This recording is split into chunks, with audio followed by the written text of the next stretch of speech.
Hi everybody, and welcome to Lost Genre Reddit Stories. In this video, we have a post from Am I the A-hole with an update, one from Malicious Compliance, and one from Petty Revenge. So if you want to get started with the stories, just use the timestamps below the video.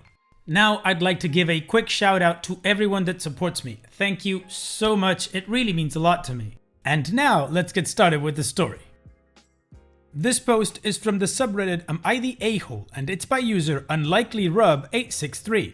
Am I the a-hole for not sharing my hotel room with my family that never plans ahead?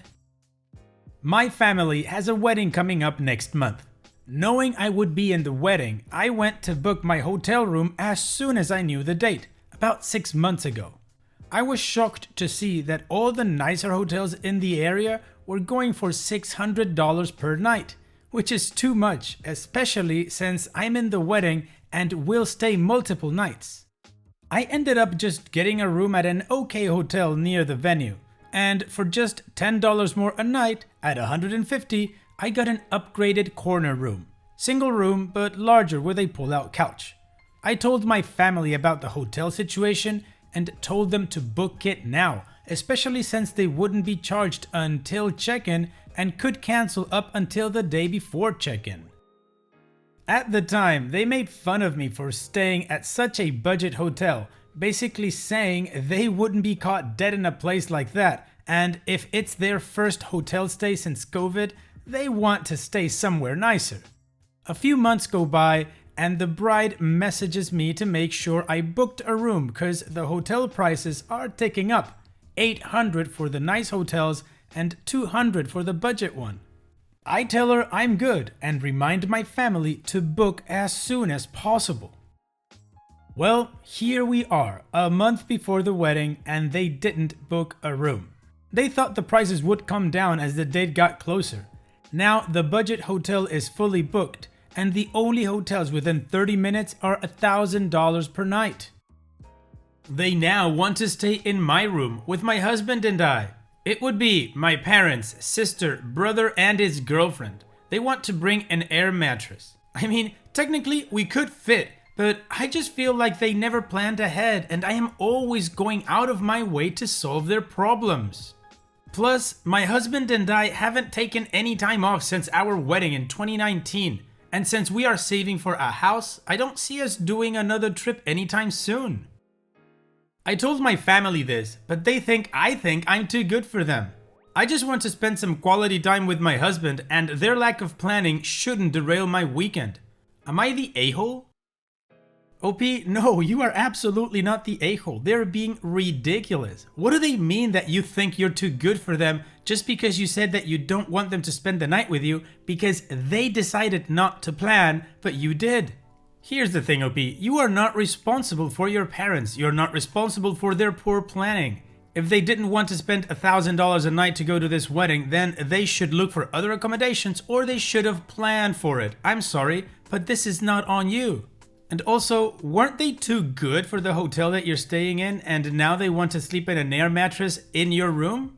And also, OP, your parents are adults. They've been adults way longer than you. They should know better. So again, not the a-hole. Tell your family, sorry, but they're gonna have to figure out something for themselves. That's it. And you, well, you've got your room, so just go ahead and enjoy the wedding and enjoy the weekend with your husband. Wow. What do you guys think? What would you do in OP's shoes? Let me know in the comment section, and let's move on to the community comments to take a look at their judgment. Downright Mystical says, you are most definitely not the a-hole. Remind them that they looked down their noses at such a budget hotel and that you told them twice to book one. It's not your fault they didn't, and you have no burden of responsibility to help them fix their mistake. On top of that, with you being in the wedding, I'm sure you'll have enough going on without having to deal with them. Not to mention, the hotel itself would surely have a lot to say about it. That many people in one room would probably break fire regulations, just for starters. Be firm, it's their problem, not yours. Z Eldapin says, link them to some campgrounds. They wouldn't be caught dead there, remember?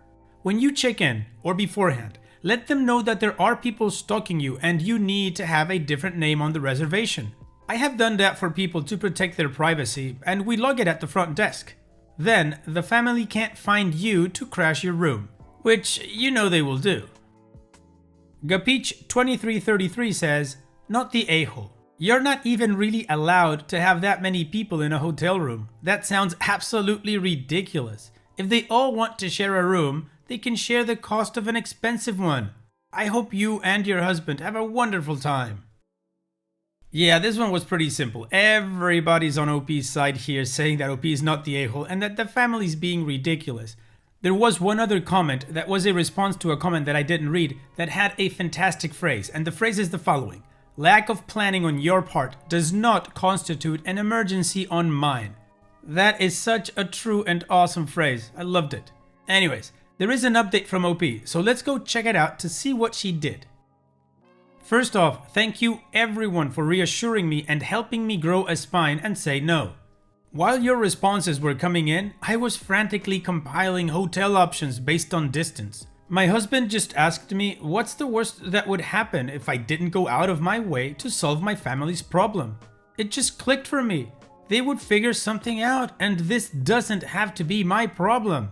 While I really appreciate what my husband said, having so many people chime in on Reddit really assured me to not take this on. After gathering some courage, I called my parents and told them they could not stay in my hotel room. Besides being against the hotel's policy and fire code, it's not fair to me and my husband. Not surprisingly, they were still giving me the hard sell and finally said, well, you will have to break the news to your brother and sister. They know I hate ruffling feathers, but with my new spine, I just said fine and hung up. I called my sister to tell her she couldn't stay with me. She was really confused. She was shocked at what our parents were trying to do. Evidently, my dad told her he had taken care of their hotel accommodations months ago. I called my brother and had a similar conversation. My sister really stepped it up and figured out where they could stay. She found a 3-bedroom home on Airbnb that was 20 minutes away and reasonably priced. My sister thinks our parents subconsciously orchestrated this whole issue to be at the center of the family's attention. My parents became empty nesters at the start of COVID, so this may be a way of acting out. My sister and I are going to check in with them more often and make sure to plan our hotels going forward. Also, for some clarification, it's not so much that the hotel is bad. It's just right in the shoulder of a freeway interchange and has industrial space on the other side. So my parents wouldn't be caught dead there because of the location rather than the quality of the hotel. Or so they say. The wedding venue is a farm and the only way to get there is through this California beach town with luxury resorts. Think Ritz-Carlton. Well, good for you, OP, and your newfound spine. That's fantastic. I love it when people grow a spine and stand up for themselves. It really is a good day. Sucks for your parents, and I'm sorry they're going through the empty nest thing, but if they did do this to be at the center of attention, then they're behaving like children, and it sucks to know that your children are better at adulting than you are. In any case, I think this is a good and happy ending all around, because you and your husband are going to get the hotel stay that you guys want. Nobody's going to be bugging you. You and your sister will be keeping tabs on your parents more often, which is something I'm sure they'll appreciate.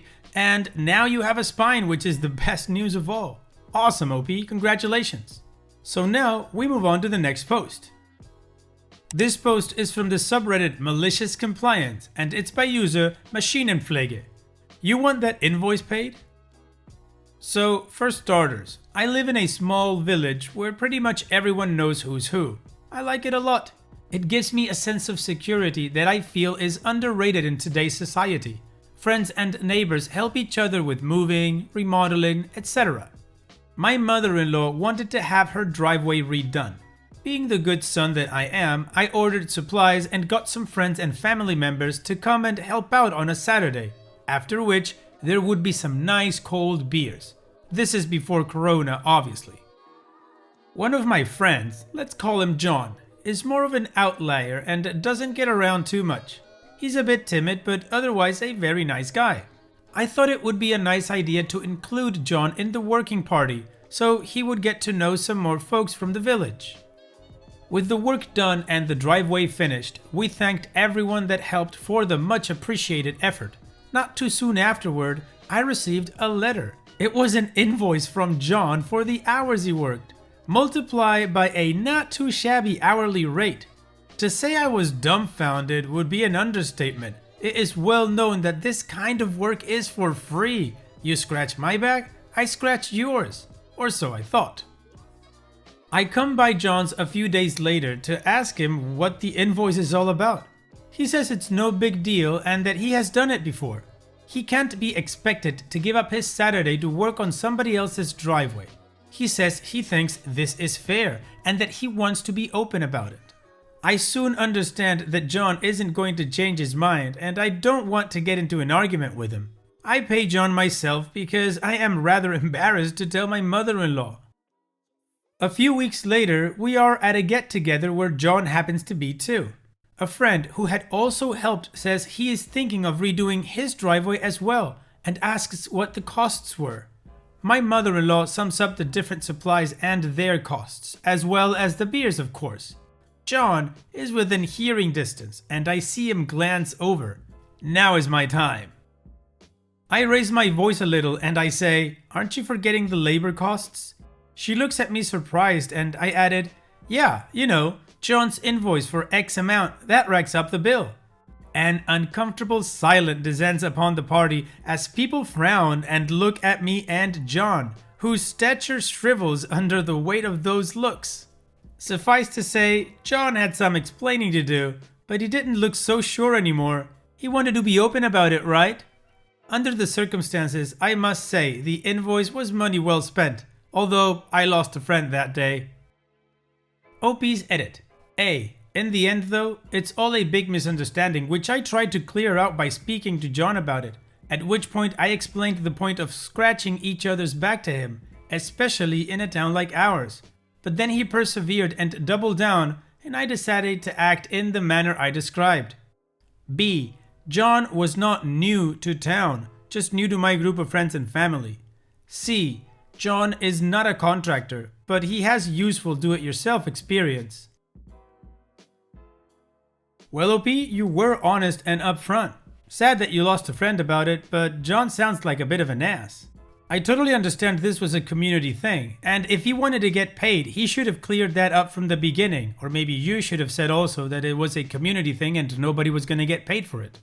Either way, he sent you an invoice which made the whole thing formal and told you couldn't expect for him to give up his Saturday for free labor. Fine, if that's the way you want it, sure, no problem, you paid for it. And then you made a very important clarification to your friend who also wanted to redo his driveway and your mother-in-law was trying to help out with the costs, but of course, they didn't know about John's costs. Now they do. So if John felt ridiculed or shamed or anything, well, that's on him because he's the one that did the whole invoice thing. Anyways, good luck to John making new friends in a small town. Now we move on to the next post. This post is from the subreddit Petty Revenge and it's by user numerous secret 3725. Embarrassed my manager despite him having an MBA and me being a degreeless 21-year-old kid. I used to have a manager back when I was 21 and he was an arrogant guy who loved belittling people.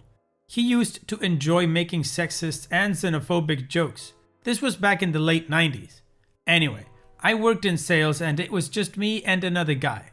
We built up this process where I'd send simple professional letters and follow up with a polite phone call. I wasn't the pushy sales type, so it worked well. We had a decent response from companies and I liked the autonomy of doing things my way. For some reason, they decided we needed a sales manager and Kevin, not his real name, was hired. We butted heads right from the start. He'd constantly mention his MBA and how I didn't even have a degree. I once told him, "I may not have your education, but I know all the letters of the alphabet, not just MBA." He got mad and wanted to fire me. But my director liked me, so we had to move past that. So one day Kevin approaches me with a piece of paper, looking rather pleased with himself. It's a new letter. He realized what I was sending out was substandard and he improved it. I was appalled whilst reading it. It was written in 6 different fonts, with some words larger in font and bold. It looked like a ransom note. We argued. I wasn't sending this out. Yes, you are. Put your name on this abomination. No, it's your name. I refuse. Well, I'm going to have to replace you. This wasn't going well. So, 2 minutes later, this random guy is in our office. It's Kevin's friend. He's a director in his company and wanted to catch up with his friend who worked nearby. Kevin offered to make him a coffee and went off to make one. I don't know what possessed me, but I handed him the letter. My first thought was to say, look at what Kevin did, and decided against that. I lied. I said I wrote this as a new sales approach letter, and what did he think? Kevin's friend was from the same school as Kevin and wanted to belittle me. He waited till Kevin was back in the room. OP, you can't send this. It's totally unprofessional and manic. Nobody's going to take you seriously. I looked at Kevin. He did not make eye contact. That letter was never talked about. He even stopped being a twat for a few days. Burn! Good job, OP. That was very well done. You put him on the spot without really putting him on the spot. He realized he was a dumbass, using his own friend and school to make him feel like an idiot. Good job, OP. And it's that time that we've reached the end of the video. I hope you enjoyed today's stories. I certainly did reading them to you. So if you did, then go ahead and give the video a like, and don't forget to subscribe to the channel and become a member of our Discord community that just keeps growing, and it is fantastic. And like I said in the beginning of the video, all of the relevant links are in the video description below, so be sure to check them out. And finally, I'd like to thank you all for taking the time to watch this video. It really does mean a lot to me that you guys enjoy this content, so thank you once again. And having said all that, I will see you guys in the next video.